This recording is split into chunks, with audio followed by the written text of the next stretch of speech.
Okay guys, welcome to today's episode. So today we just want to do a recap of our previous episode, which was I think the Kusefya Pa Ngwena, right? Yes, Kusefya Pa Ngwena. So we're just, it was a crazy weekend in Kasama this past weekend. We had a lot of things happening, from the president being in Kasama. We had J-Max performing, I think on Friday. I think Dreams was there, and Muzo Alfonso was also performing. Yeah, and we had lucky, during the Kusefya Pa Ngwena, we had no load shedding, which is a good thing. I think the Zeshko guys have to be commended for that. Yeah. When there is such happenings, I think they did their part. Yeah, even the roads were also maintained. We rarely see that, but anyway, I think that has continued even now after the Kusefya Pa Ngwena. No, actually, that's. I think the council, the municipal council, has been doing that. Yeah, it has been ongoing. Otherwise, welcome to Rides and Reefs, and we are your hosts. I'm Ronald. I'm Master Chief. And I'm Boyd. Okay, so guys, you guys traveled to the palace. How was it?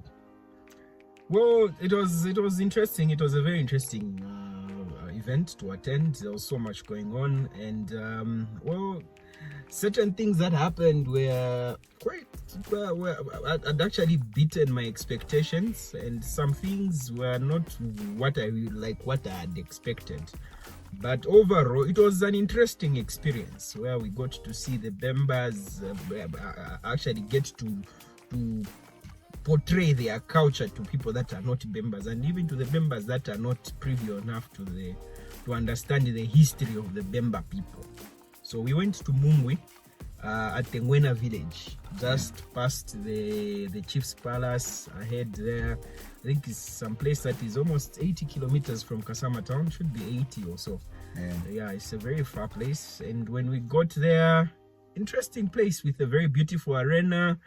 And it's like most people that do business in Kasama, this trend that the people have, especially in rural areas where they go to sell stuff in other places. They call this what's the name? Munada. Yes. So all those people had moved to the place. So there was so much crowded there. The Munada thing is where like people get on top of the Fosso trucks. Yeah, so with the Munada, the way it works is people move from this place to another place to sell their merchandise. So usually they get on trucks that are carrying the merchandise. They'll sit on top of the trucks, which is not very safe. Yeah. So there was that, and then there were a lot of corporates there. We saw a lot of corporates. So Zamtel there. Zamtel was there. There were a number of activities going on. Yeah, because I think when was that? A day before you guys left, which was Friday, right? Like Kasama town was packed. Like most of the filling station had run out of fuel. Because of I'm assuming the influx of people from different parts of the country. Yeah. So and when we look at how the whole program was structured, so it was meant to last for 3 days. So they had activities for the first day, the second day, and the last day, which was on a Saturday, where we had like the main event, where we had now the head of state coming in. We had quite a number of ministers coming in. We had just like the climax of the whole entire event. So on the first day, there were exhibitions. So we had corporates. I think corporates were exhibiting their things, products, and also culture. Different aspects of the Bemba culture was being on exhibition. The following day, there were more exhibitions, and there was a lot of trading going on.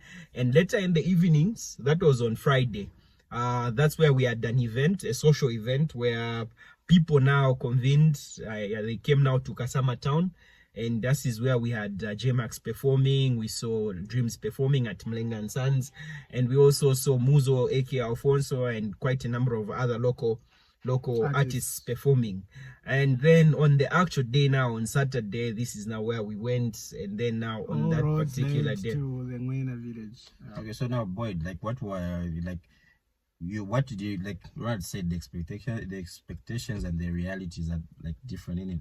So like from what was like your initial thought of the ceremony to what you went and found there, like how did you find it?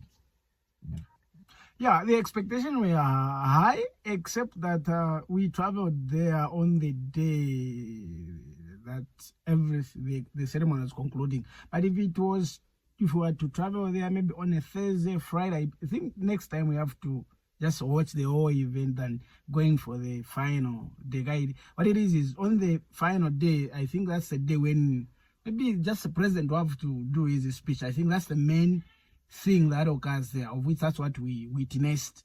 President doing his speech. Of course, there were some performances by some cultural dancers there.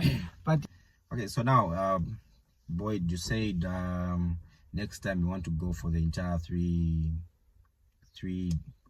days. Is it for the 3, 4 entire duration of the event? So now, do you think like government has done enough? Like what role have they played to make sure that when people come to Kasama, they don't have to trip the entire 3 days back and forth between the ceremony, because obviously it's a bit expensive. You're moving back and forth anyway. But the way the arena is designed, and when you go to the event place, there isn't a lot of infrastructure that could accommodate you, I think, overnight. It's just the arena there, and I don't think the distance isn't as much, because there's an influx in terms of vehicles going and coming. So even getting public transport, even if you don't have a private vehicle, it's easier for you to get a vehicle to the arena and go and witness whatever is going on there, even if you just come without your but you're not say going there by bus is like 75 going, 75 coming, right? Yeah, it could be. But so then you're talking of 150 every day for the next 3 days. But then what it is 70 kwacha now when there are no vehicles going there. But at the during the event, there is like an influx. There are a lot of vehicles that are always going back and forth the place, which makes the prices I think it makes it a little bit manageable. The prices become a bit fair. But in this case, so what would be the role of government to make sure to say when people come, at least they're comfortable at the ceremony, and this like entire traditional kind of setup is more like advertised to the general public, or so to say, like through institutions like is it the Zambia National Tourism, the tourism board and stuff. So I think publicity, they can always do better. I really feel like they can always do better. Yeah, there was publicity for the event, but I still believe they could have done better. And when we were going to the event, I noticed one thing, because the whole way from like here, Kasama to Mungwi, until there's a certain point where you get off a tarmac, you get onto a gravel road. The road is like mostly good. From the tarmac to the main arena to the Ngwena village.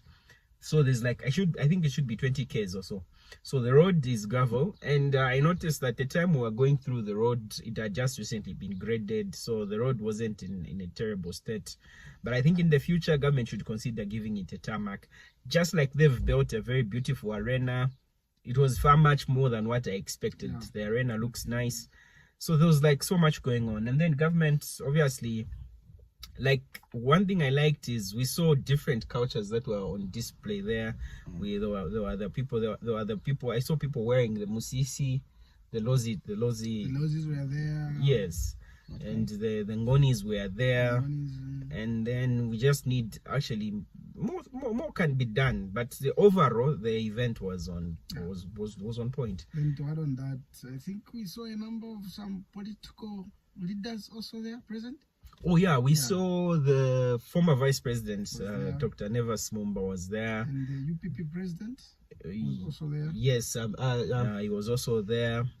We also saw Hamudud was there. We saw different ministers were there. And I guess a few media personalities. I saw like in one of your short clips, I think Mr. Mwewa was there. Oh yeah, Mr. Simon Mwewa was there. It was a packed event. Like there was so much going on. It was a packed event, and I really enjoyed having attended the event. So then, apart from that, now looking at the presidential speech, it was quite an interesting thing. The things that the president talked about in his address to the event. And one of the things, the takeaways that were there, obviously re-echoed on the importance of peace. There's need to promote peace in the country, and traditional leaders are very instrumental into this. And then amongst the things he talked about was development, how much government is putting in effort to improve infrastructure so that each part of the country is developing. And amongst the notable things he talked about was the establishment of the airport here in Kasama. He says Muchinga was also expected to have probably 2 airports in the nearest possible time, which is one in Chinsali and another one in Nakonde. Then plus Mbala already has an airport. So he was talking about the northern block having almost 4 to 5 airports. If we include the one in Mansa, they are trying to work on it also to improve it. All these things are being put up to increase access to the block, so that for tourism. I feel like that's like a very good step in the right direction.